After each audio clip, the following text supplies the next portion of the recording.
안녕하세요, 여러분.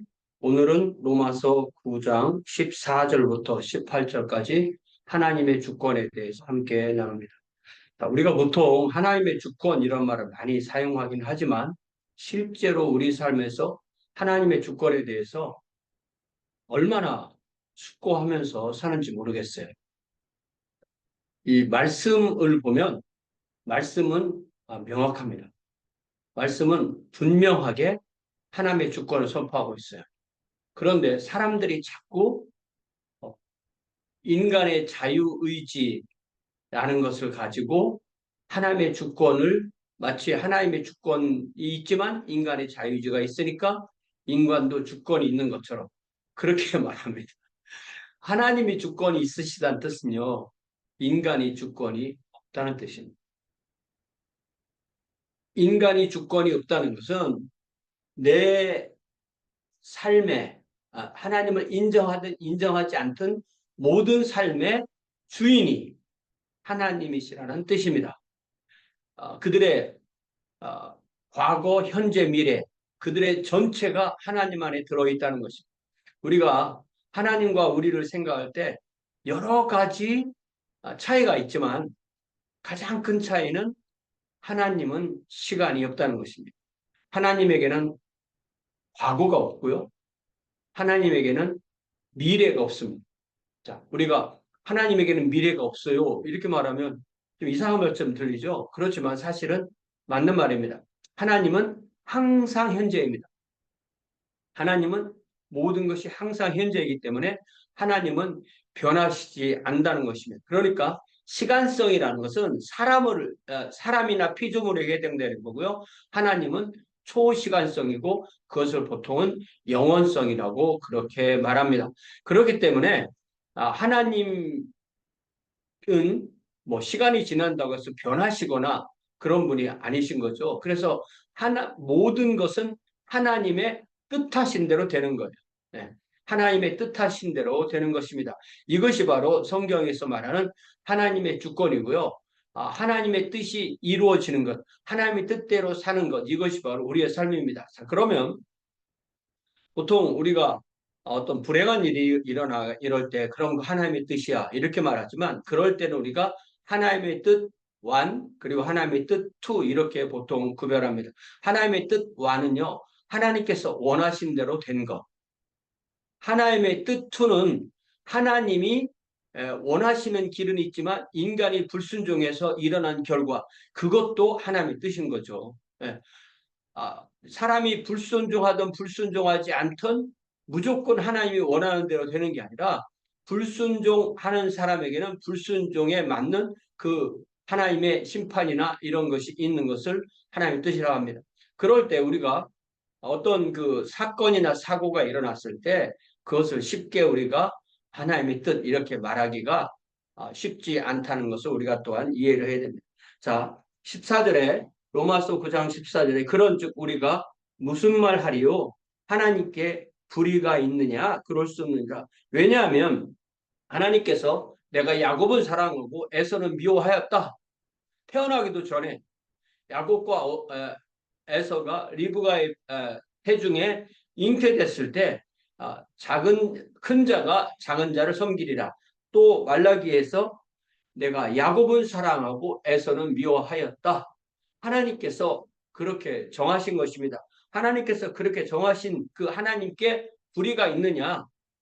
불의가 있느냐? 이렇게 물어봅니다. 사도 바울이 왜냐하면 많은 사람들이 하나님이 불의가 있다 이렇게 얘기를 하기 때문에 불의가 있느냐라고 하면서 그럴 수 없다. 그렇지 않다. 그렇게 될 수가 없다. 왜? 하나님은 하나님이시니까 하나님께는 불의가 없다는 것입니다.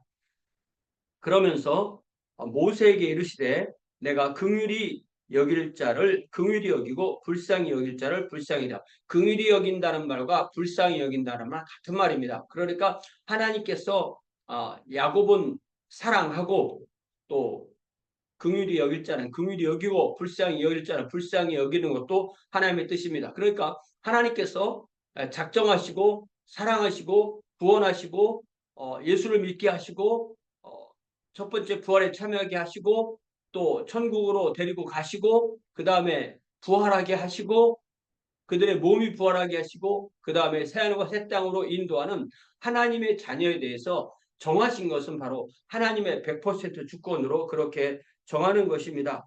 내가 긍휼히 여길 자를 긍휼히 여기고 불쌍히 여길 자를 불쌍히 여기리라. 출애굽기 33장에서 인용한 말씀이죠. 그런즉 원하는 자로 말미암음도 아니요 다른 박질 하는 자로 말미암음도 아니요 오직 긍휼히 여기시는 하나님으로 말미암음이니라. 그러니까 내가 원해서 예수를 믿고 내가 원해서 예수를 믿었기 때문에 내가 천국에 가는 거야. 그거 아니라는 것입니다. 원하는 자로 말미암음도 아니고 내가 그렇게 하기 위해서 열심히 노력한다고 해서 그것이 아니라는 것입니다. 내가 믿어요, 분명히. 내가 열심히 노력해요. 내가 다른 박질해요. 그러나 그것이 원인이 아니고 결과라는 것입니다.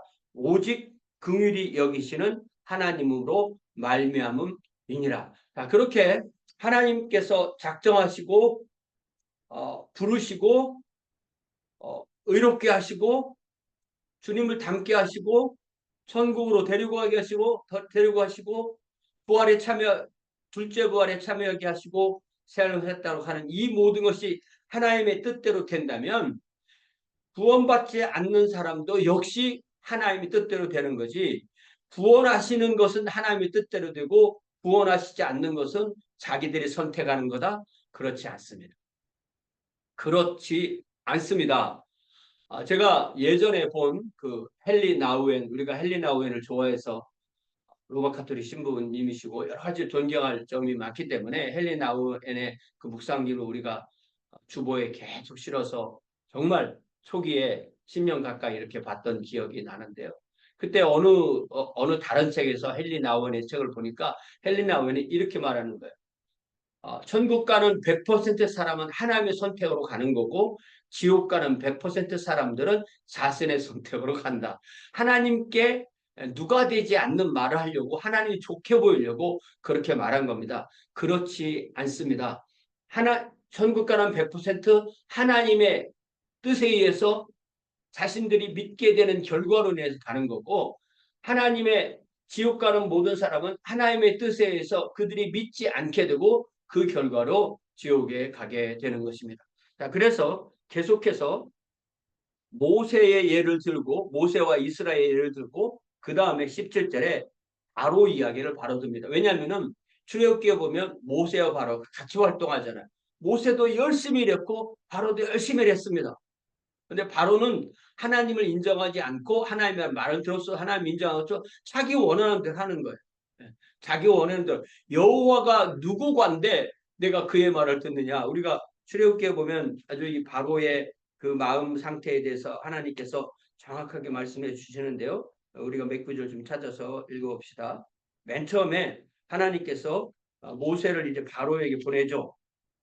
자, 5장에 보니까 그 후에 모세와 아론이 바로에게 가서 이르되 이스라엘의 하나님 여호와께서 이스라엘이 바로가 볼 때는 노예잖아요. 노예. 뭐 200만이 모여 살지만 노예입니다. 노예들의 하나님 있는데 그분의 이름이 여호와야. 그분이 이렇게 말씀하셨어. 이스라엘이 광야에 나가서 그러니까 이집트의 경내를 벗어나서 신의 광야, 홍해를 건너서 신의 광야에 가서 내 앞에서 여호와 앞에 가서 여호와 앞에 여호와를 섬기는 절기, 축제를 지킬 거다라고 그렇게 말씀하셨나이다. 이렇게 얘기를 하니까 바로가 이르되 여호와가 누구이기에 내가 그의 목소리를 듣고 이스라엘을 보내겠느냐? 나는 여호와를 알지 못하니 이스라엘을 보내지 아니하리라. 이렇게 말하는 것입니다. 네. 이것이 바로 하나님께서 바로의 마음을 이렇게 완악하게 완악하게 만들어서 하나님의 일을 이루시는 것입니다. 그래서 모세는 자기의 일을 열심히 하는 거예요. 그렇죠. 바로도 자기의 일을 열심히 하는 거잖아요. 바로 입장에서는 이스라엘을 내보내는 것이 자기에게 손해니까 자기 일을 열심히 하는 거예요. 그러니까 이집트의 입장에서 볼 때 바로는 훌륭한 파라오라고 그렇게 말할 수가 있는 것입니다. 자, 17절에 다시 돌아와서 로마서 9장 17절 성경이 바로에게 이르시되 내가 이 일을 위하여 너를 세웠으니 곧 너로 말미암아 내 능력을 보이고 내 이름이 온 땅에 전파되게 하려 함이니라 라고 다시 조금 올라가서 출애굽기 9장에 가서요. 출애굽기 9장에 가서 13절부터니까 여호와께서 모세에게 이르시되 아침에 일찍 일어나 바로 앞에 서서 그에게 이르기를 히브리 사람의 하나님 여호와의 말씀에 내 백성을 보내라. 그들이 나를 섬길 것이니라.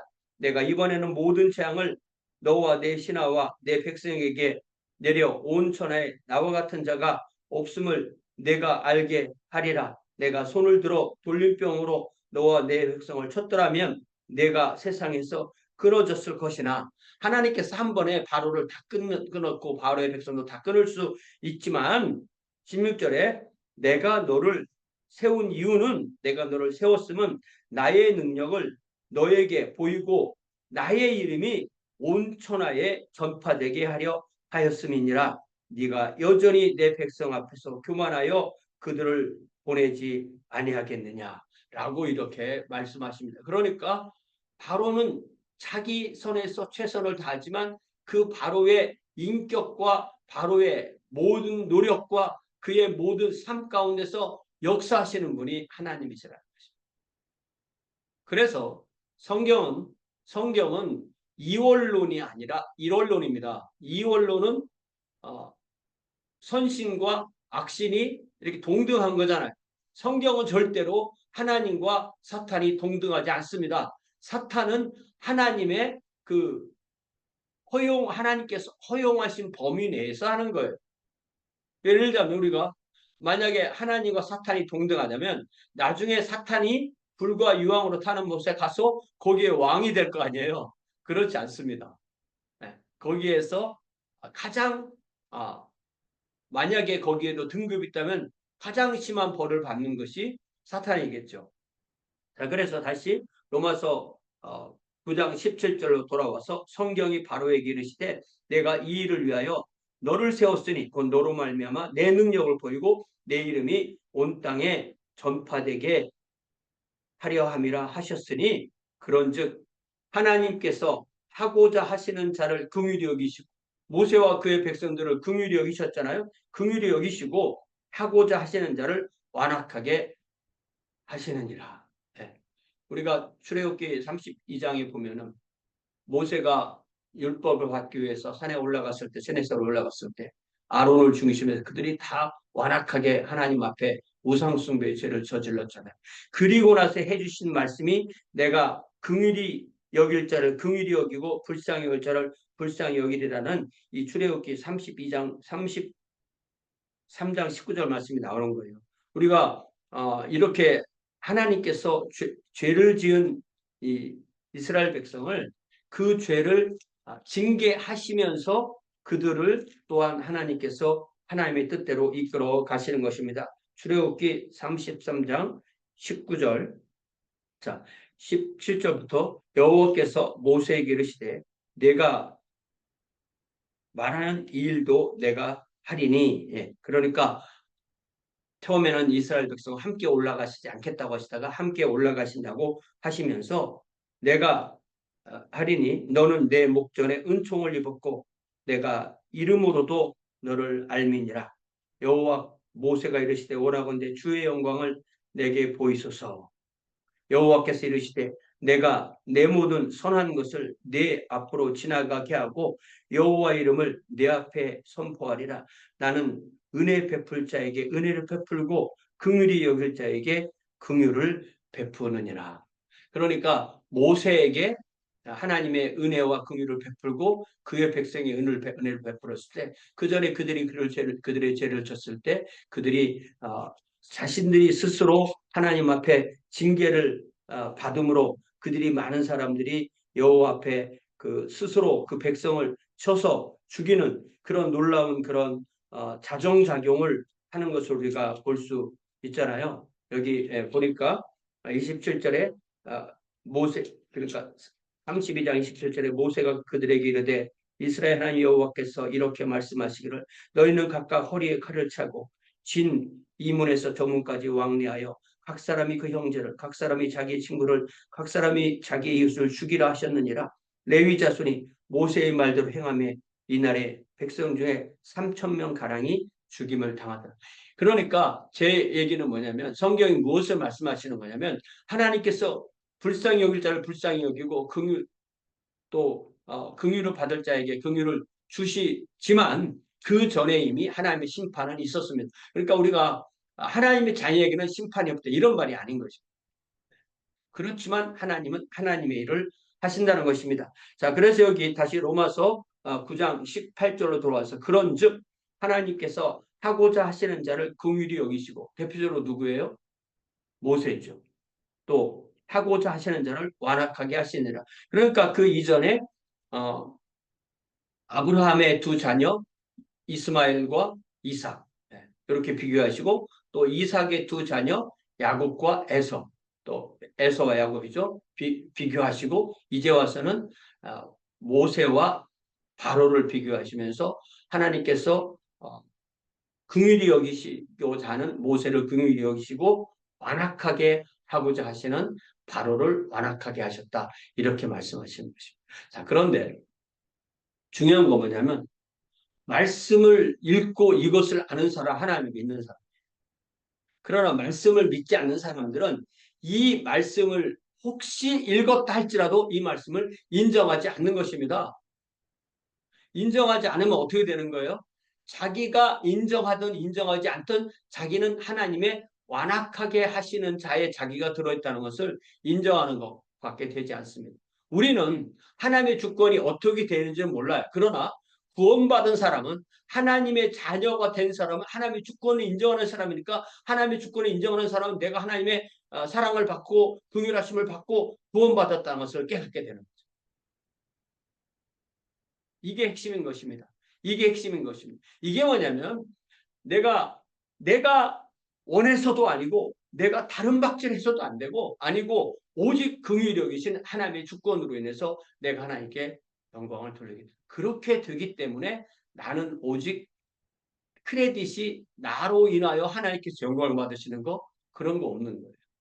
그렇기 때문에 우리는 무익한 종이고 그렇기 때문에 오직 나를 구원하신 성부 하나님, 성자 하나님, 성령 하나님께만 영광이 있고 우리는 오직 주님 앞에 무익한 종입니다.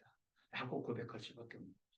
이게 바로 하나님의 주권사사입니다. 하나님의 주권신앙입니다. 이 하나님의 주권신앙에 뚜렷하게 서 있을 때만 모든 것이 하나님의 은혜, 하나님께 돌리는 영광, 또 매일의 삶에 감사, 또 내가 하나님 앞에 주어진 소명대로 사는 것, 이런 모든 것이 굳건하게 서게 되는 것입니다. 하나님의 주권을요, 어떤 신학적인 계파의 한쪽의 강조점, 이렇게만 여기면 안 되는 것입니다. 하나님의 주권, 뭐 그거 개혁주의네. 또 하나님의 예정, 그거 개혁주의. 그렇게 말하면 개혁주의네. 그렇게 말하면 안 됩니다. 왜냐하면 그것이 바로 성경이기 때문입니다. 사랑의 아버지 하나님, 이 로마서 9장을 다시 보면서 주님, 저희들에게 주님의 예정과 주님의 선택과 주님의 주권과 또한 주님의 사랑과 긍휼히 여기심과 또한 우리를 예수 믿게 하시고 주님 안에서 자라게 하시고 첫째 부활에 참여하게 하신 그 결과대로 주님의 성품에 참여하게 하시고 또한 우리가 이 땅에서 죽음을 맞이할 때 그 첫째 죽음을 맞이할 때 우리 몸을 이 땅에 두고 우리는 즉시 천국으로 가며 그리하여 우리 주님께서 다시 오실 때 우리가 부활의 몸을 입고 영원히 새하늘과 새 땅에 사는 것을 믿습니다. 우리가 이러한 사랑을 받았고 이러한 긍휼을 받았을 때 하나님의 택하신 자녀들을 우리가 우리의 삶으로 또한 우리의 말로 우리의 고백으로 하나님의 영광을 드러내며 천국으로 인도할 수 있는 귀한 주의 자녀들로 복내려 주옵소서. 예수님의 이름으로 기도하옵나이다. 네, 고맙습니다. 돌아오는 두 번째 9월 주일에 함께 주님을 예배하도록 하겠습니다.